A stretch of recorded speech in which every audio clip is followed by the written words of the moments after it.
Esta noche, quiero que imagines algo conmigo. Imagina que estás de pie en un vasto salón de piedra, donde las antorchas parpadean contra muros adornados con tapices.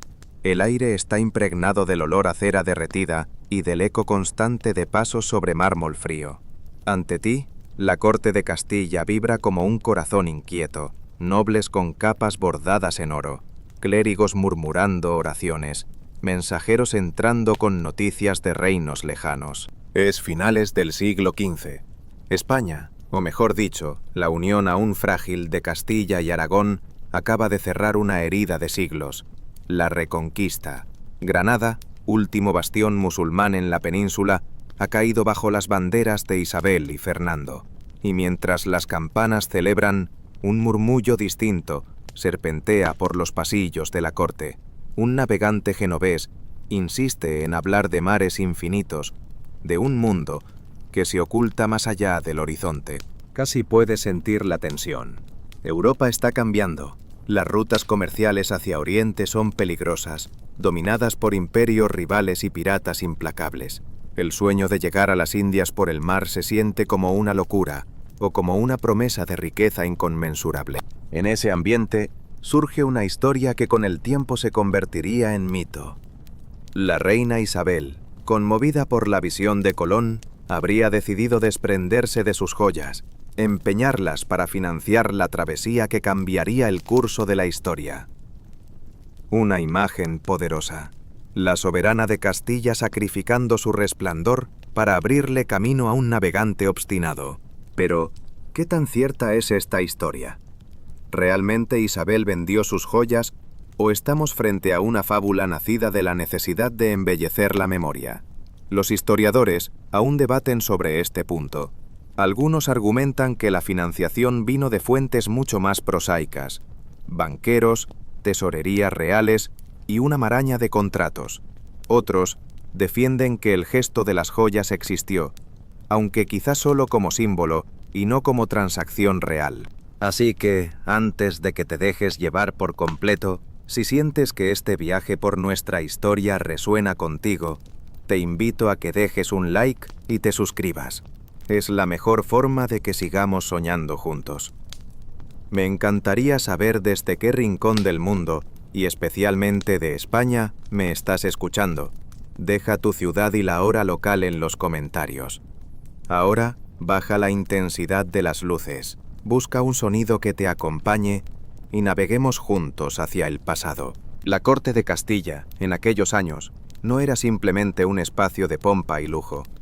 Era un tablero de ajedrez donde cada decisión podía sellar el destino de continentes enteros.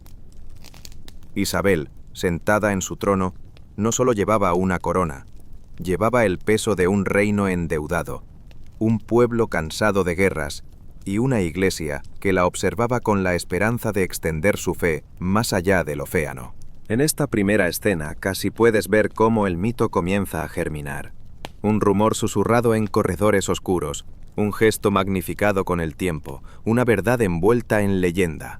Y aquí es donde nuestro viaje comienza, entre luces temblorosas y voces cruzadas, con una pregunta que aún resuena 5 siglos después. ¿Fue la reina Isabel una mecenas visionaria o simplemente una figura que la historia necesitaba para coronar el relato? Imagina que avanzas más adentro en aquellos corredores de la corte castellana. Los tapices que antes brillaban con escenas de caza y batallas, ahora parecen descoloridos bajo la tenue luz de las velas. El murmullo de los nobles se transforma en un murmullo más pesado. Deudas, impuestos, compromisos con banqueros genoveses y flamencos. Puedes casi escuchar el sonido seco de las plumas firmando contratos que hipotecan el futuro del reino. Porque lo cierto es que, en el momento en que Cristóbal Colón insiste con su proyecto, la corona de Castilla no nadaba en riquezas, todo lo contrario. La reconquista tan gloriosa en los cantares había sido un esfuerzo titánico y carísimo.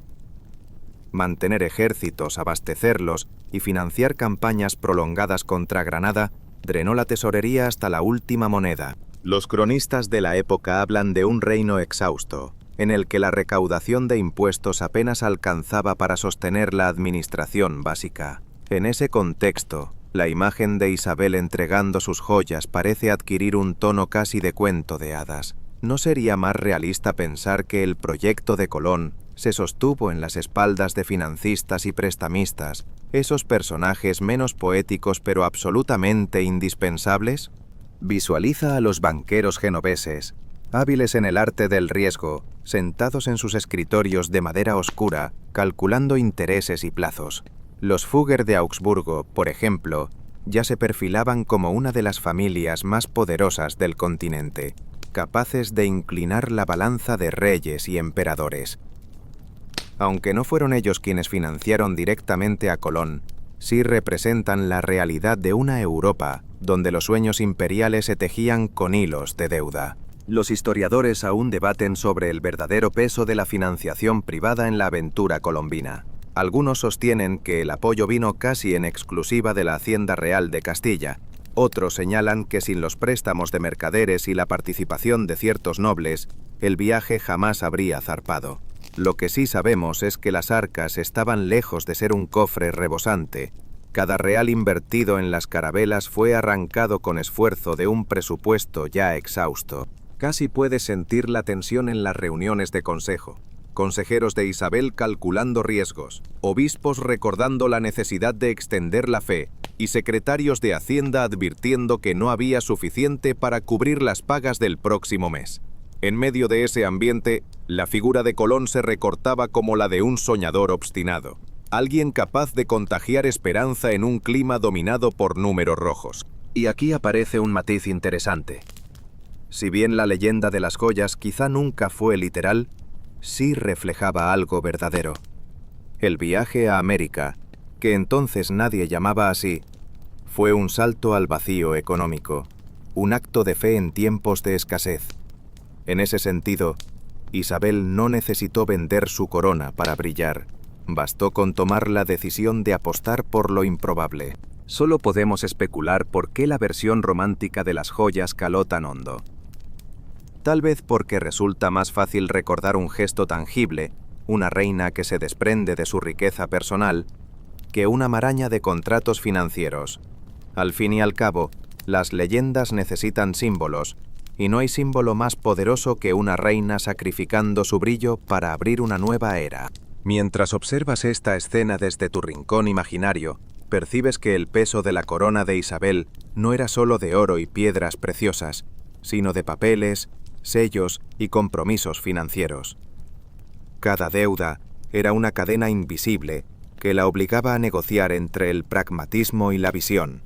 Y ese delicado equilibrio es lo que nos lleva inevitablemente al siguiente capítulo de esta historia: el encuentro de un sueño náutico con la dura realidad de un reino endeudado.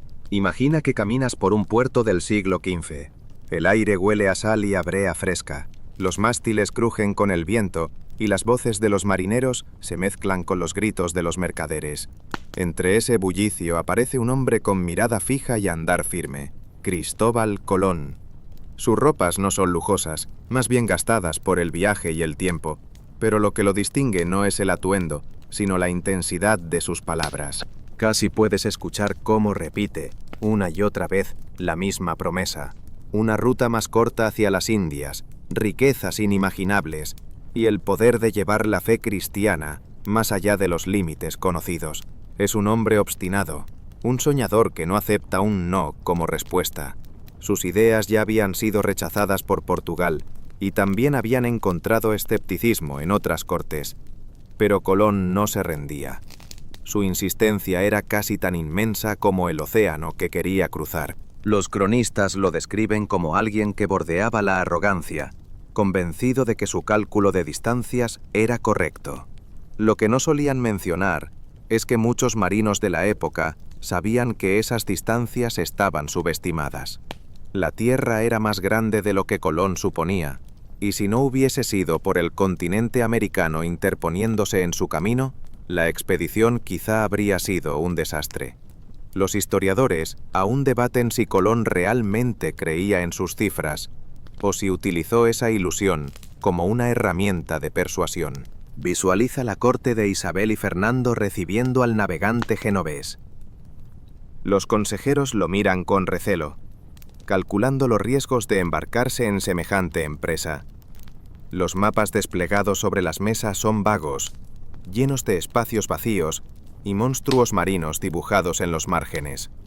En medio de ese ambiente de incertidumbre, Colón insistía con voz encendida, pintando con palabras un horizonte dorado que parecía al alcance de la mano. El catalizador aquí fue su inquebrantable fe en sí mismo. Mientras otros se detenían ante la falta de pruebas, él avanzaba. Esa terquedad lo convertía en alguien incómodo para los burócratas, pero también irresistible para quienes soñaban con dejar huella en la historia. ¿Cómo resistirse a un hombre capaz de imaginar lo imposible y convencerte de que tú también puedes alcanzarlo? Explora por un instante el impacto de su insistencia. Si Colón hubiera aceptado el primer rechazo, tal vez la historia habría tomado un rumbo distinto. Otros navegantes, quizá portugueses o incluso ingleses, habrían terminado descubriendo esas tierras. Pero el sello personal de Colón, su capacidad de no rendirse, es lo que encendió la chispa en Castilla. Los detalles menos conocidos revelan que Colón no solo ofrecía una ruta comercial, sino también un proyecto espiritual. Él hablaba de llevar la cruz hasta los confines del mundo, de preparar el camino para una nueva era en la cristiandad. Para Isabel, profundamente religiosa, ese elemento era tan seductor como las riquezas prometidas. Así la insistencia del navegante se alineaba con las ansias espirituales de la reina. Solo podemos especular por qué, finalmente, aceptaron escucharlo con más seriedad. Algunos dicen que fue la caída de Granada, que liberó recursos y abrió la imaginación hacia nuevos horizontes. Otros piensan que la insistencia de Colón se volvió imposible de ignorar, como una gota de agua que con el tiempo perfora la piedra. Lo cierto es que su voz persistente terminó por resonar en las cámaras del poder. Imagina esa última reunión decisiva. Colón, con el rostro cansado pero con la mirada encendida, desplegando sus argumentos una vez más. Los consejeros dudan, los reyes callan, el ambiente es denso. Y finalmente, el sí se abre paso entre tantas dudas. Fue un sí lleno de condiciones, de contratos precisos, de títulos que Colón exigía para sí y su linaje. Pero aún así, fue el inicio de una travesía que cambiaría el destino del mundo. Mientras el eco de su voz aún resuena en los salones, tú, como observador invisible, comprendes que lo que mueve la historia no siempre son los cálculos perfectos ni los cofres llenos de oro, sino la obstinación de un soñador que se niega a ceder. Y así, el navegante insistente empieza a preparar su partida hacia lo desconocido, abriendo la puerta a un capítulo donde la fe, el azar y la ambición se entrelazan. Esta noche, quiero que imagines algo conmigo. Visualiza la ciudad de Granada en el alba del siglo XV, cuando la luz tímida del sol acaricia las torres de la Alhambra y el murmullo del río Darro se mezcla con los rezos que se elevan desde las mezquitas. Casi puedes sentir la brisa cargada de historia, ese aire que ha respirado reyes y poetas, guerreros y artesanos. Granada, la joya del reino nazarí, es un testimonio de un pasado donde la convivencia y el conflicto tejieron hilos complejos, casi imperceptibles, que aún hoy susurran a quienes saben escuchar. Así que, antes de que te dejes llevar por completo, si sientes que este viaje por nuestra historia resuena contigo, te invito a que dejes un like y te suscribas. Es la mejor forma de que sigamos soñando juntos. Me encantaría saber desde qué rincón del mundo, y especialmente de España, me estás escuchando. Deja tu ciudad y la hora local en los comentarios. Ahora, baja la intensidad de las luces, busca un sonido que te acompañe y naveguemos juntos hacia el pasado. Imagina que estás de pie frente a los imponentes muros de la Alhambra, sus jardines en plena floración y los reflejos del agua de sus fuentes creando espejos perfectos que capturan la magnificencia de un reino que en pocas décadas dejaría de existir. Granada no era solo un lugar, era un crisol de culturas, un espacio donde árabes, judíos y cristianos compartían mercados, talleres y calles empedradas. La ciudad estaba viva, palpitante, y cada piedra parecía contar historias que aún hoy desafían la linealidad del tiempo. Los historiadores aún debaten sobre cómo fue posible que un lugar tan pequeño, geográficamente hablando, se convirtiera en un epicentro cultural de tanta riqueza y complejidad. El catalizador de este cambio, la fuerza que marcaría el inicio del fin de la Granada islámica, fue la presión creciente de los reyes católicos. La expansión del reino cristiano, un proceso que había durado décadas, finalmente alcanzó la cúspide con la firma del Tratado de Granada en 1491. Pero detrás de este acuerdo aparente de paz, subyacía una tensión invisible, una marea de expectativas y recelos que, con el tiempo, se convertiría en una ola imparable de transformación social y política.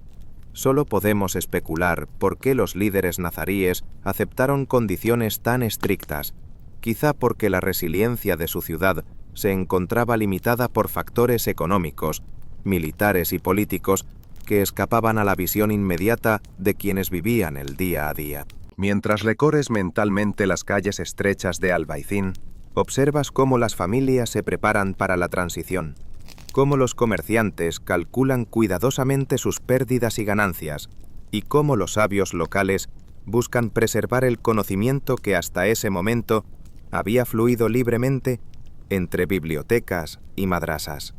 Granada estaba al borde de un cambio irreversible. La Alhambra, con sus intrincados arabescos y sus patios que capturan la luz de manera casi mágica, simbolizaba la sofisticación de un mundo que estaba a punto de transformarse radicalmente. Visualiza a los artesanos tallando madera y yeso sin saber que sus obras se convertirían en testimonios silenciosos de una civilización que se extinguiría políticamente, pero que sobreviviría culturalmente. La adaptación de la sociedad granadina ante esta inminente pérdida fue multifacética. Algunos optaron por la emigración hacia territorios más seguros, llevando consigo sus tradiciones y conocimientos a otras regiones del Mediterráneo. Otros, más arraigados, intentaron negociar su lugar dentro del nuevo orden cristiano, lo que a veces significaba cambiar de religión, adoptar nuevas costumbres y, en el proceso, perder fragmentos de su identidad original. Esta dinámica nos recuerda que la historia no solo está hecha de conquistas y tratados, sino también de decisiones individuales y colectivas que reflejan la resistencia, la flexibilidad y, en ocasiones, la aceptación resignada de lo inevitable. Al explorar las consecuencias de este cambio, nos encontramos con un fenómeno fascinante: la persistencia cultural a pesar de la transformación política. Los poetas y músicos granadinos continuaron creando obras que hablaban de nostalgia, amor perdido y memoria histórica, manteniendo viva la esencia de la Granada islámica a través de generaciones. Los jardines de la Alhambra, cuidadosamente diseñados, se convirtieron en un legado tangible de este mundo que, aunque subordinado políticamente, seguía impregnando la vida cotidiana de la ciudad. Es un recordatorio de que la cultura puede sobrevivir más allá de los límites del poder, influyendo sutilmente en la identidad y la memoria colectiva. El puente reflexivo hacia la siguiente sección nos invita a considerar la relación entre poder y patrimonio. La caída de Granada demuestra cómo los eventos políticos pueden remodelar la estructura social, pero no siempre logran erradicar la esencia cultural de un lugar. Mientras observas mentalmente las luces del atardecer reflejándose en los arcos de la Alhambra, piensas en cómo la historia se entrelaza con la geografía, cómo la arquitectura y el arte actúan como testigos silenciosos de transformaciones profundas. Esta comprensión nos prepara para sumergirnos en los detalles más íntimos de la vida cotidiana y los rituales que persistieron más allá del fin de una era en la sección siguiente, donde descubriremos las historias de personas comunes que continuaron tejiendo la memoria de Granada en su día a día. Esta noche, quiero que imagines algo conmigo. Visualiza las estrechas callejuelas de Granada poco después de la rendición nazarí. El aroma del pan recién horneado se mezcla con el incienso de las nuevas iglesias y los pasos de los monjes resuenan sobre adoquines que, hasta hace poco, escuchaban los ecos de rezos islámicos. Casi puedes sentir la tensión en el aire, una ciudad dividida entre el pasado que se retiene y el presente que se impone. Así que, antes de que te dejes llevar por completo, si sientes que este viaje por nuestra historia resuena contigo, te invito a que dejes un like y te suscribas. Es la mejor forma de que sigamos soñando juntos. Me encantaría saber desde qué rincón del mundo, y especialmente de España, me estás escuchando. Deja tu ciudad y la hora local en los comentarios. Ahora, baja la intensidad de las luces, busca un sonido que te acompañe y naveguemos juntos hacia el pasado. Imagina que estás de pie frente a una plaza donde antes se celebraban festivales nazaríes y ahora se organizan procesiones cristianas. Los rituales diarios de la ciudad comenzaron a transformarse de manera sutil pero profunda. Las familias que una vez participaban en las festividades islámicas adaptaron ciertos elementos para no desaparecer socialmente, mientras los líderes cristianos implementaban ceremonias que reforzaban su autoridad. Casi puedes ver cómo los habitantes mezclan sus costumbres antiguas con las nuevas, creando una especie de sincretismo silencioso. Los historiadores aún debaten sobre hasta qué punto estas adaptaciones fueron voluntarias o impuestas y cómo cada grupo encontró maneras de preservar su identidad sin desafiar directamente el nuevo orden.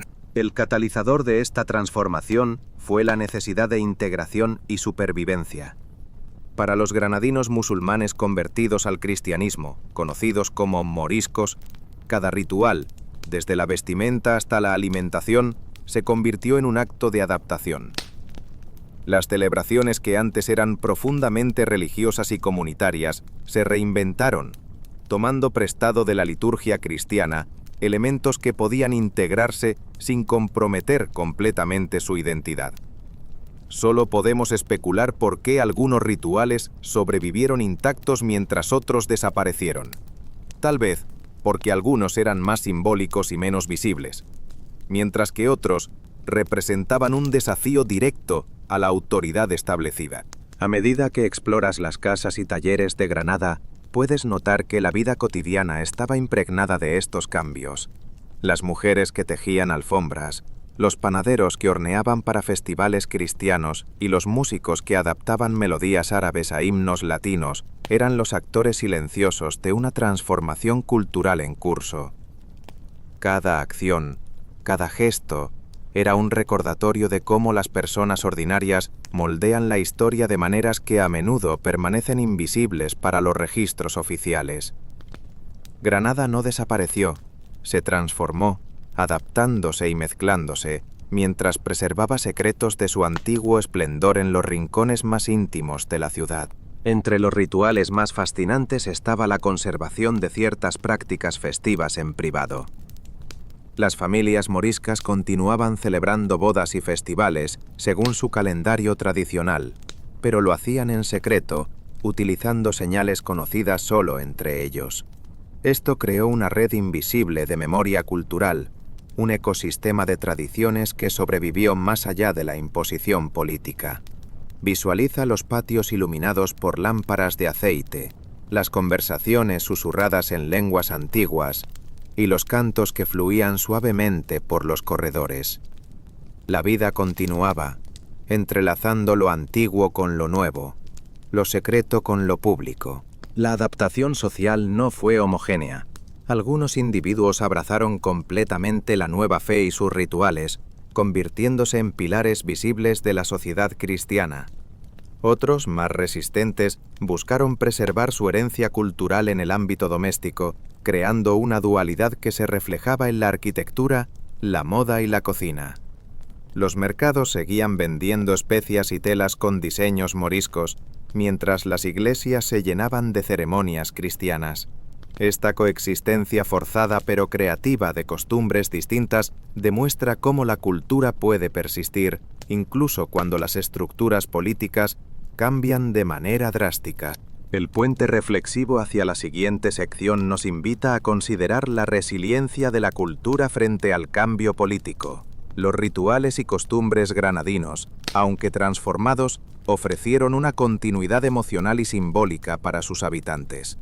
A través de estos actos cotidianos, la ciudad mantenía un hilo invisible hacia su pasado, enseñándonos que la historia no solo se mide en conquistas y tratados, sino también en la manera en que las personas viven, recuerdan y adaptan sus tradiciones. Esta comprensión nos prepara para adentrarnos en los detalles de la gastronomía y la vida cotidiana en la Granada posconquista, donde descubriremos cómo la comida y los mercados actuaban como custodios de memoria cultural. Esta noche, quiero que imagines algo conmigo. Visualiza un mercado granadino a primera hora de la mañana, con los primeros rayos de sol filtrándose entre las persianas de madera. El aroma de las especias flota en el aire. Comino, canela, azafrán, mezclándose con el olor del pan recién horneado y el humo de las brasas donde se cocinan carnes y verduras. Casi puedes sentir el bullicio de los vendedores que pregonan sus productos, mientras los compradores negocian con un murmullo constante.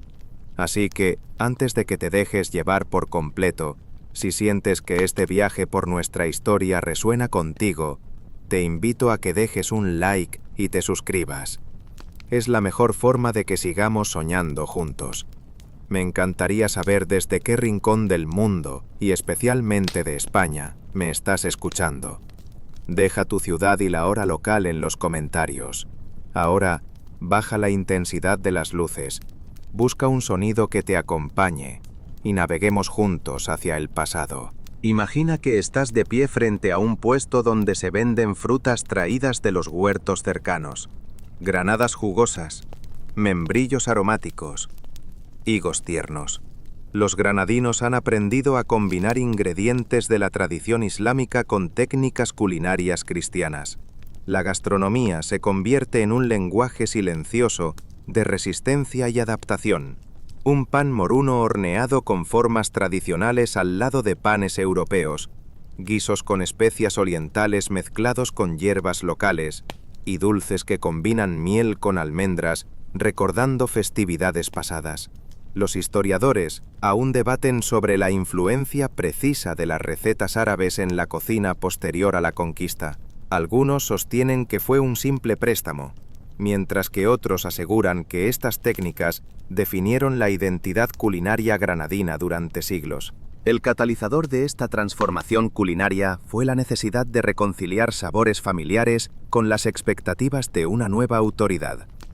Las familias moriscas adaptaban sus platos para cumplir con normas cristianas, pero al mismo tiempo preservaban secretos culinarios heredados de generaciones.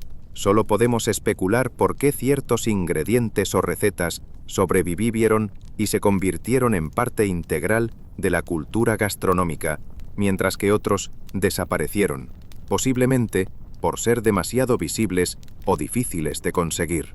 Cada comida se convirtió en un acto de memoria cultural, un recordatorio de raíces y resiliencia. Mientras exploras los patios y cocinas de Granada, puedes notar cómo la vida cotidiana se entrelaza con estos alimentos.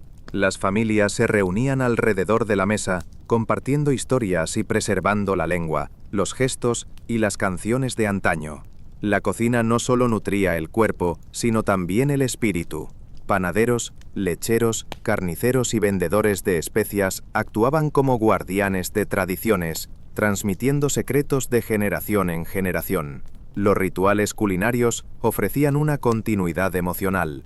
Preparar un guiso, amasar un pan o tostar almendras era un acto de resistencia cultural que conectaba lo cotidiano con lo histórico. Entre los detalles menos conocidos, destacan las celebraciones culinarias secretas, donde las familias moriscas mantenían recetas especiales para bodas y festivales internos, respetando el calendario islámico en la intimidad de sus hogares. Visualiza los hornos encendidos a medianoche, el aroma dulce de la miel y las almendras llenando los patios, y los susurros de canciones ancestrales. Esta vida cotidiana secreta demuestra cómo la cultura puede sobrevivir incluso en condiciones de dominación externa, a través de pequeños actos que parecen triviales, pero que llevan un peso histórico enorme. El impacto de estos cambios en la gastronomía y la vida diaria fue profundo. Adaptarse a la nueva autoridad no significaba renunciar a la identidad. Al contrario, La gastronomía se convirtió en un vehículo de memoria y cohesión social. Los mercados, con su mezcla de productos locales e importados, ofrecían un escenario donde lo antiguo y lo nuevo coexistían, un recordatorio constante de que la historia vivía en cada bocado y en cada gesto cotidiano. Casi puedes oír las conversaciones entre vecinos, discutiendo cómo hornear mejor un pan o preparar un guiso que agrade a todos, mientras mantienes la esencia de su pasado. El puente reflexivo hacia la siguiente sección nos invita a considerar la relación entre lo cotidiano y la historia más amplia. Cada comida, cada mercado, cada gesto en la cocina es un hilo que conecta el presente con siglos de tradición. Esta comprensión nos prepara para explorar los aspectos más misteriosos y legendarios de la Granada posconquista, los secretos escondidos en sus calles, los mitos que aún resuenan en sus plazas, y cómo la historia se manifiesta en los rincones más inesperados de la ciudad. A través de la gastronomía y la vida cotidiana, comenzamos a entrever la profundidad de la memoria cultural que persistirá en los capítulos venideros. Esta noche, quiero que imagines algo conmigo. Visualiza las callejuelas empedradas de Granada bajo la luz tenue de la luna, donde las sombras se alargan y los susurros del pasado parecen resonar entre las paredes encaladas. Casi puedes sentir la brisa nocturna que lleva consigo aromas de jazmín y pino, mezclados con el distante murmullo de una fuente en un patio interior. Así que, antes de que te dejes llevar por completo, si sientes que este viaje por nuestra historia resuena contigo, te invito a que dejes un like y te suscribas. Es la mejor forma de que sigamos soñando juntos. Me encantaría saber desde qué rincón del mundo, y especialmente de España, me estás escuchando. Deja tu ciudad y la hora local en los comentarios. Ahora, baja la intensidad de las luces, busca un sonido que te acompañe, y naveguemos juntos hacia el pasado. Imagina que caminas por un barrio antiguo, donde cada esquina podría contar una historia secreta. Los granadinos crearon mitos que servían tanto de advertencia como de entretenimiento. Fantasmas de antiguos moriscos que vagan por las calles, leyendas de túneles secretos bajo la Alhambra y sus jardines, o voces que se escuchan en las noches de viento, que algunos atribuyen a antiguos custodios de la ciudad. Los historiadores aún debaten sobre la veracidad de estas historias. ¿Eran simples cuentos para asustar a los niños o reflejaban secretos reales de conspiraciones y refugios escondidos? Solo podemos especular por qué ciertos relatos persistieron mientras otros se desvanecieron en el tiempo.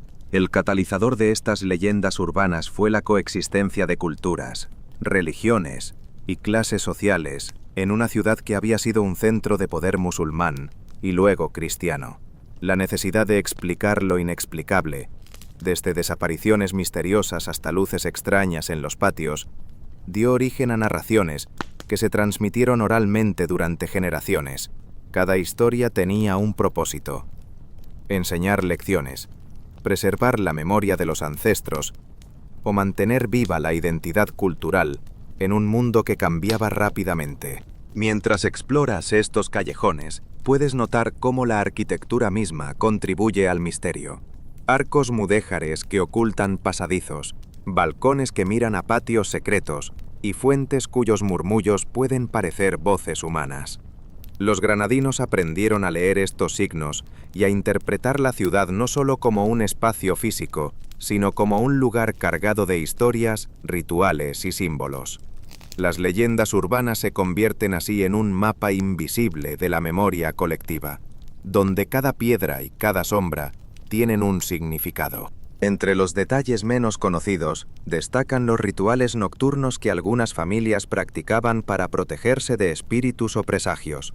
Visualiza lámparas encendidas en ventanas estratégicas, pequeñas ofrendas de flores y agua, y cantos suaves que buscaban apaciguar fuerzas invisibles.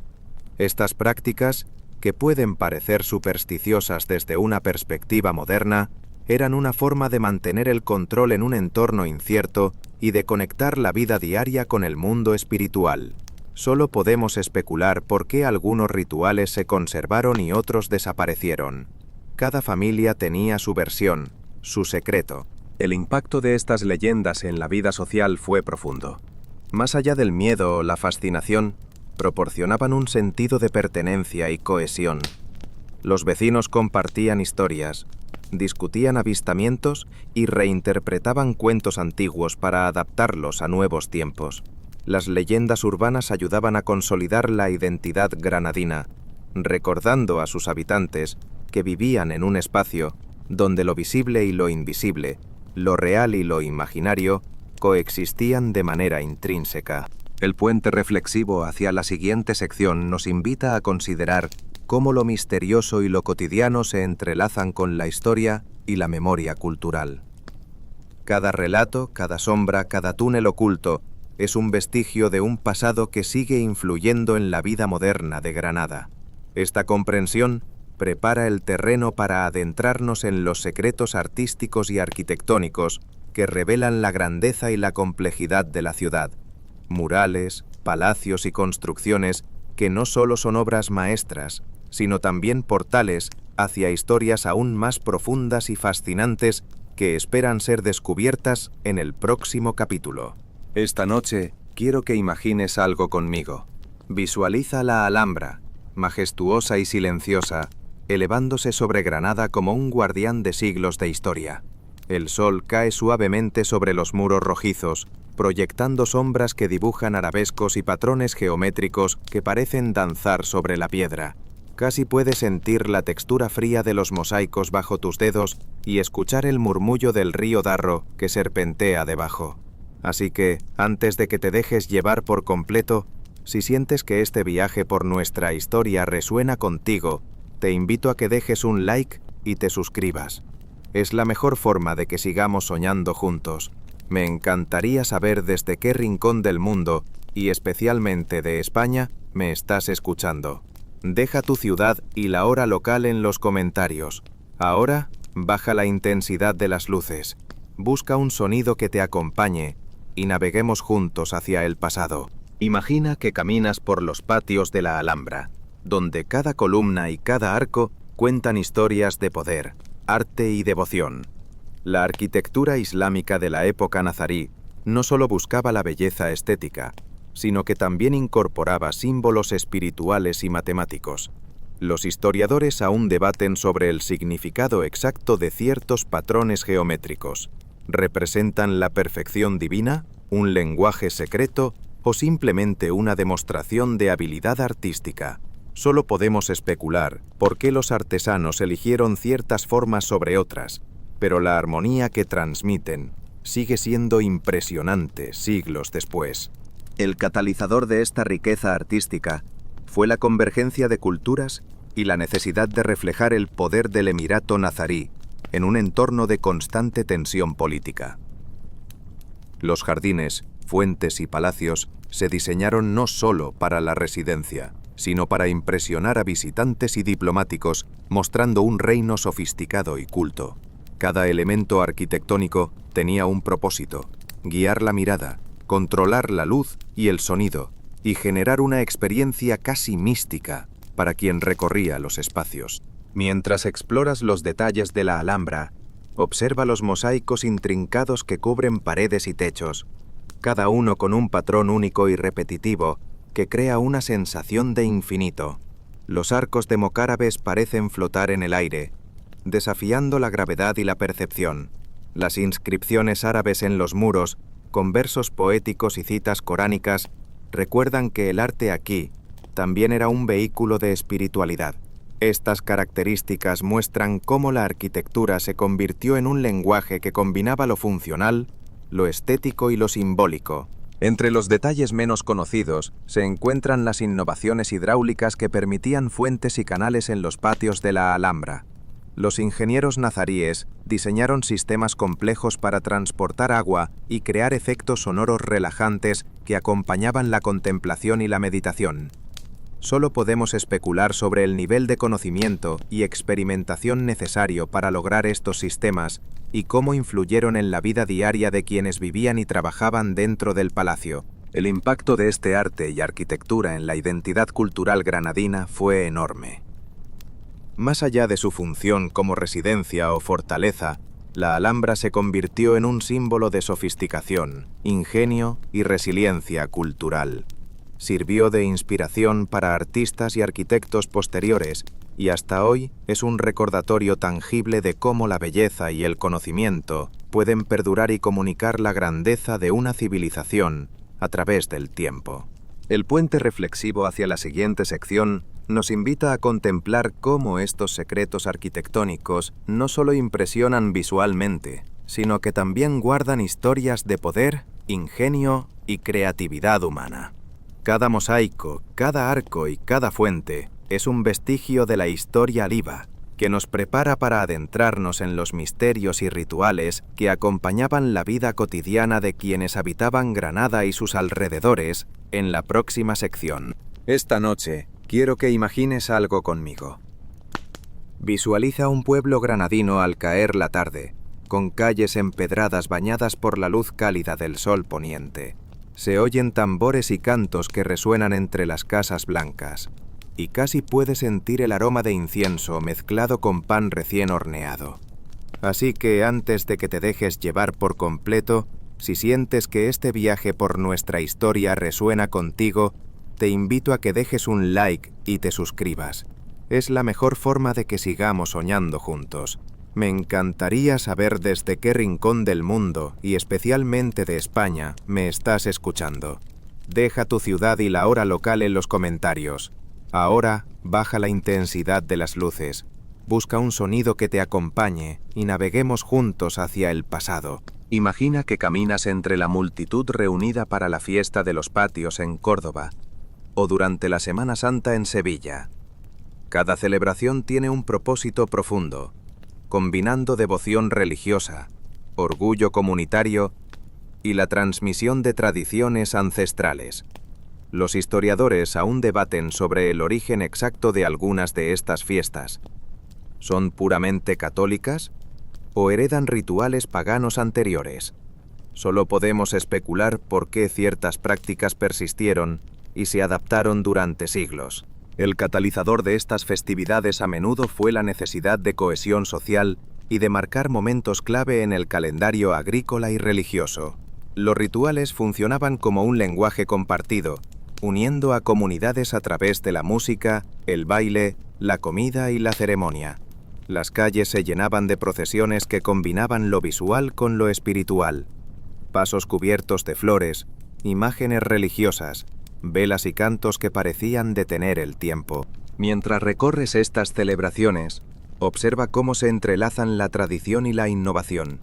Los pasos de Semana Santa, por ejemplo, muestran siglos de evolución artística, con esculturas de madera policromada que son verdaderas obras maestras.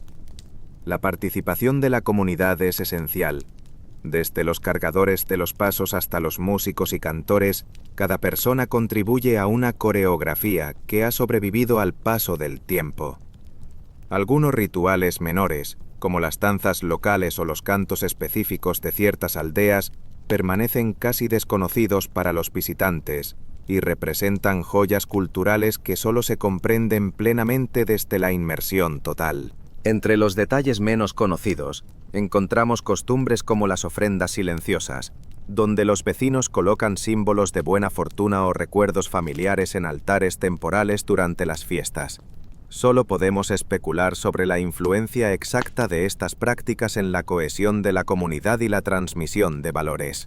Sin embargo, su persistencia muestra cómo los rituales sirven como un puente entre generaciones, transmitiendo historia y sentimiento en cada gesto. El impacto de estas celebraciones locales es profundo. Más allá del entretenimiento o la tradición, representan la identidad viva de un pueblo, su memoria colectiva y la continuidad de sus raíces.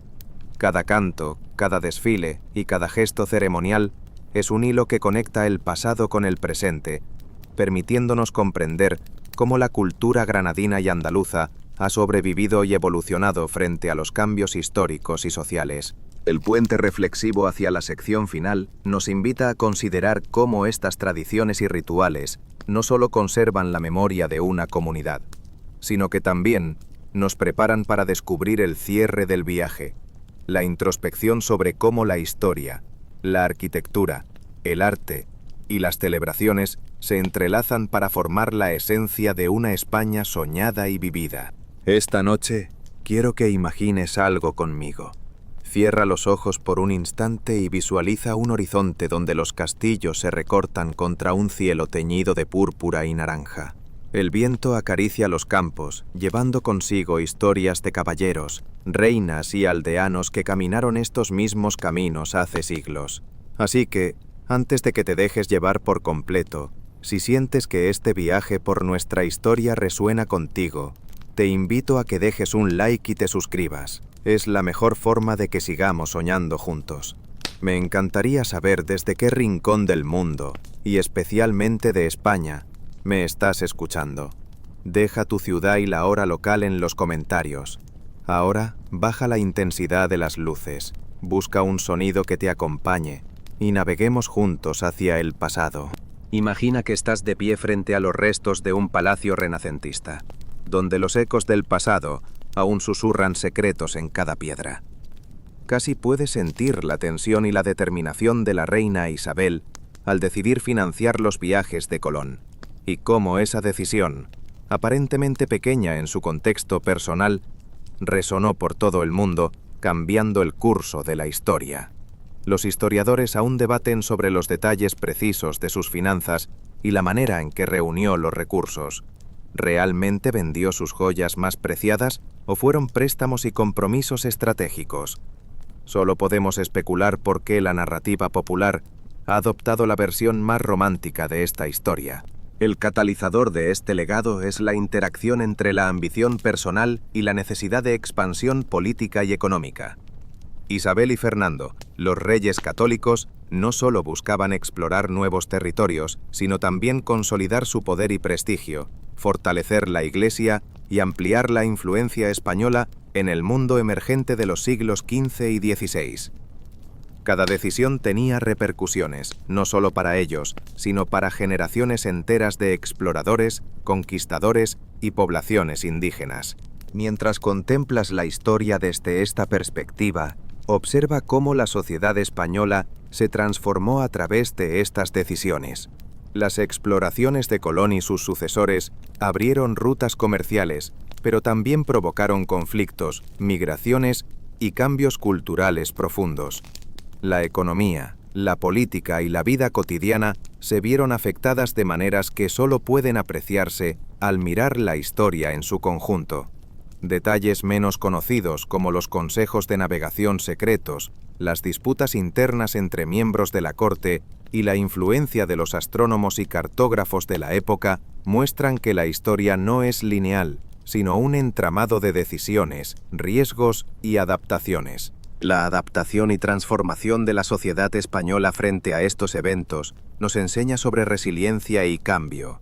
La infraestructura, la arquitectura, el arte y la literatura reflejaban las nuevas realidades y aspiraciones de un país que se expandía más allá de sus fronteras conocidas. Cada viaje, cada tratado y cada construcción de monumentos no solo era un acto físico, sino un símbolo de identidad y poder, un mensaje transmitido a la posteridad. El puente reflexivo hacia el cierre invita a considerar el legado de Isabel y su tiempo, cómo las decisiones individuales, los sacrificios personales y la visión estratégica pueden alterar la trayectoria de una nación y del mundo entero. Ahora, mientras el día se apaga lentamente, haz una pausa y permite que los ecos de esta historia resuenen en tu propia vida. Piensa en las pequeñas decisiones que acumuladas pueden transformar nuestro mundo de maneras inimaginables. En esta ladera de la memoria, dejamos que las imágenes de palacios, calles empedradas, celebraciones y mapas antiguos se desdibujen lentamente. La historia de España se convierte en un susurro que atraviesa los siglos, recordándonos la fragilidad y la grandeza de la experiencia humana. Que este viaje haya encendido tu curiosidad y haya despertado en ti un deseo de explorar más profundamente los secretos de nuestra historia compartida. Ahora, respira hondo.